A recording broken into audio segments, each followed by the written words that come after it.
आम्ही महानगरपालिका आयुक्तांना भेटलो. मला 7-8 पत्र पाठवूनही आयुक्त भेटत नव्हते. मग त्या दिवशी आम्ही जबरदस्ती भेटायला गेलो होतो, परंतु त्यांनी समजूतदारपणा दाखवला आणि आम्हाला भेट दिली. आणि त्या भेटीमध्ये त्याने असं स्पष्टपणे आम्हाला सांगितलं की बेसचा संपूर्ण जबाबदारी घेणे ही आमची जबाबदारी नाही, कायदेशीरही नाही. तेव्हा बेसला अनुदान आम्ही देऊ, पण बेसची पूर्ण जबाबदारी आम्ही घेणार नाही. आणि त्यावेळी त्यांना मी निक्षून सांगितलं की बेसची जबाबदारी तुम्हाला घ्यावीच लागेल. महानगरपालिका नियम 134, 136 आणि 63 ही जी सदर आहे त्याच्यामध्ये क्लिअर कट कायदा काय सांगतो की बेसची संपूर्ण जबाबदारी ही महानगरपालिकेची आहे. महानगरपालिकेची कर्तव्य कुठची? रस्ते, शिक्षण, आरोग्य, त्याच्यानंतर आणि कुठची वाहतूक, सार्वजनिक वाहतूक ही महानगरपालिकेचीच जबाबदारी आहे.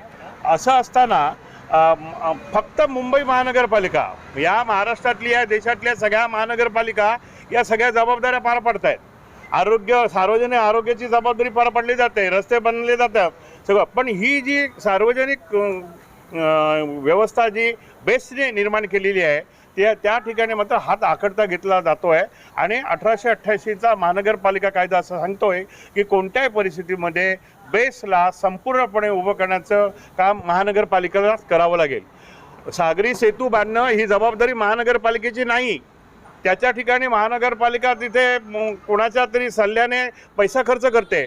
पण या मुंबईतल्या 48 लाख प्रवाशांना, ज्यांना जे 5 रुपयाचं तिकीट मिळतं आहे, गरीब आहेत, या गरिबांची ही रक्तवाहिनी तोडण्याचा प्रयत्न होतो आहे असं मला स्पष्ट वाटतं आहे. येत्या 2 महिन्यामध्ये याच्यावर जर निर्णय घेतला गेला नाही तर बेस्ट कर्मचाऱ्यांचे पगार थांबतील अशी परिस्थिती आहे. आज आम्हाला यांच्या 5 रुपये तिकीट ठेवण्यामुळे आणि हे वेटलीच्या याच्यामुळे आमचं उत्पन्न बेसचं हे 60 कोटी रुपये दर महिना आलेलं आहे. आणि बेसला या वेटलीच्या लोकांना जो पैसा द्यावा लागतोय तो 58 कोटी ते 60 कोटीमध्ये आहे. याचा अर्थ मिळणारं सगळं उत्पन्न हे वेटलीचे मालक घेऊन जात आहेत. मग पगार आहेत, त्याच्यानंतर इतर गोष्टी आहेत, याचा 198 कोटी दर महिन्याला खर्च आहे. हा खर्च सध्या तरी बेस 200 कोटी रुपये दर महिन्याला कर्ज काढते बँकेचं. आणि ही बेस ढकलण्याचा येतो. याचा अर्थ असा होतोय की जर सरकारने याच्यामध्ये लक्ष घातलं नाही तर गरिबांची ही बेस वाचवणं अशक्य होईल.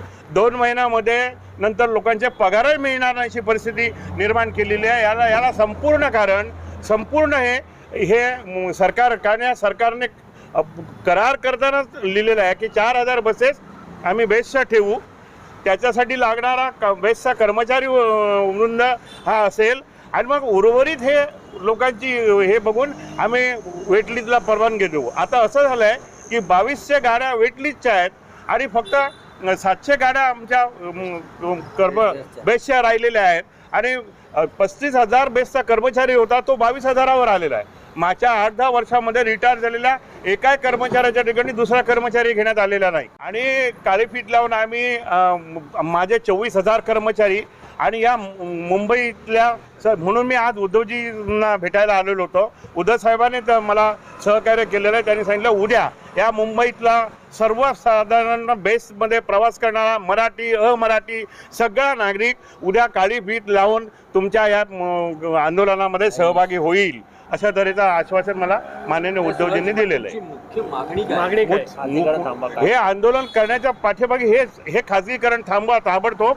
4000 बसेस बेसच्या मालकीच्या आता 1300 बसेस येत आहेत म्हणून मुख्यमंत्र्यांनी नागपूरला निवेदन केलंय. पण त्या कोणाच्या आहे, कोणाकडे जाणार त्या बसेस? त्या बसेस बेसकडे आल्या पाहिजेत, बेसच्या मालकीच्या झाल्या पाहिजेत. कारण केंद्र सरकार 75%, महाराष्ट्र सरकार 10% आणि महानगरपालिका 5% म्हणजे 90% जी सबसिडी आहे त्या गाडीची ही सरकार देत आहे. मग ते तिराईत माणसाची त्याला मालकी न करता बेसच्या स्वतःच्या मालकीच्या ह्या गाड्या आल्या पाहिजे असं आमचं हे कायमस्वरूपी आलं पाहिजे. याच्यासाठी उद्याचा हे आहे एवढ्या 4000साठी आता 2200 स्टाफ परवडणार नाही 22,000चा. त्या जवळजवळ 35,000 कर्मचारी. मग ते आपण कर्मचाऱ्यांच्या रिटायर कर्मचाऱ्यांच्या मुलांना घ्या, हे वेटलिस्टमध्ये 5-5, 6-6 वर्ष काम करणारे जे चांगले कामगार आहेत त्यांना घ्या, सामावून घ्या. आणि 4000 बसेस जर सध्या जरी आणल्या, त्या 1300 बसेस येत आहेत त्या बेसच्या मालकीच्या आल्या पाहिजे असं आम्ही मुख्यमंत्र्यांना पत्र पाठवलं आहे. आणि मुख्यमंत्र्यांना येत्या आठवड्यामध्ये आम्ही भेटणार आहोत आणि सांगणार आहोत ह्या गरिबांसाठी, या 48 लाख लोकांसाठी ही बेस वाचवणं हे महाराष्ट्र सरकारचं आद्य कर्तव्य आहे. ठीक आहे, थँक्यू. देश विदेशातील प्रत्येक घडामोडींचे लाईव्ह अपडेट मिळवण्यासाठी आता साम टीव्हीच्या सर्व सोशल मीडिया प्लॅटफॉर्मला लाईक, फॉलो आणि सबस्क्राईब करा. तसंच सर्व नोटिफिकेशनसाठी बेल आयकॉन प्रेस करायला विसरू नका.